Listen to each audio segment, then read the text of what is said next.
The moment the customs agent unzipped her worn leather wallet, the air seemed to change. He had been smirking just a second ago. Young, rigid in posture, eyes trained to spot lies, contraband, or weakness. But now, his hand hovered, frozen, as his eyes locked on the cold, brushed silver that glinted under the light, the titanium tag. Weathered, heavy, engraved with just 2 words, Echo Squadron. No last name. No rank. Just silence, and that single, devastating mark. The woman didn't flinch. She stood still, her hands folded neatly in front of her, dressed in a plain gray hoodie that couldn't hide the tension in her spine. The scar that ran from her left temple down to her collarbone seemed to pulse beneath the fluorescent lights. The line behind her shuffled impatiently, unaware that they were in the presence of something rare, something sacred. She didn't speak. She never did unless it mattered. Her name was Elise Monroe. The world. She looked like any other tired traveler. But beneath her calm expression was a storm carved by fire, loss, and unbreakable purpose. Years ago, somewhere over hostile ground, far from any rescue grid, she led a Black Ops team known only in whispers, Echo Squadron.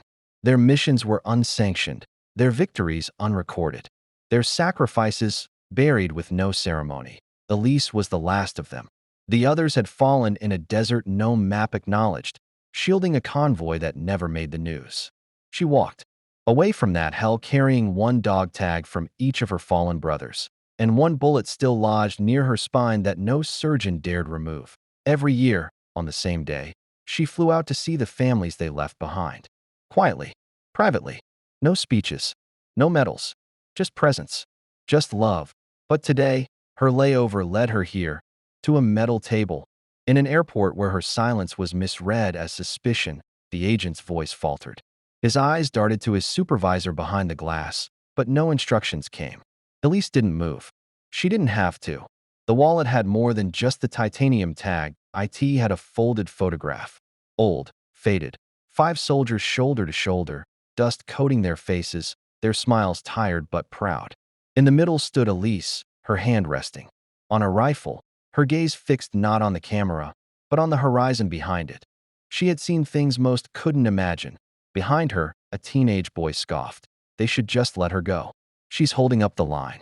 A few others murmured agreement. The agent flinched, and in that small, breathless moment, he understood. Not because she said a word, not because she argued, but because staring at that tag, he suddenly remembered a headline he'd read once. A story the government denied. A whisper about an unmarked team that walked into death to prevent a global disaster.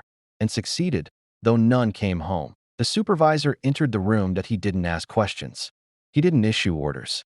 He simply stepped forward, placed a hand over his heart, and nodded.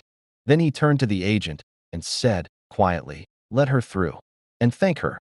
No one spoke after that. The line behind Elise stood still. She picked up her wallet, folded the photograph, slid the tag back where it belonged, right behind her military ID, long expired but never forgotten. And as she walked past the silent crowd, a hush spread through the checkpoint like a tide of reverence. One woman placed her hand over her chest. The man in a business suit stood straighter. The teenage boy who had scoffed now lowered his eyes. They didn't know the full story. They didn't need to, because sometimes silence says more than words ever can. They called her a ghost. But ghosts don't carry wallets. Ghosts don't visit widows. Only the living do, with honor. Not all warriors wear uniforms, and not all heroes speak. To this day, her name remains unlisted, but the name Echo Squadron lives on. Share this story if you believe silent heroes deserve to be remembered. Tell us where you're watching from, and hit subscribe too. Hear more stories that the world forgets, but the heart never should.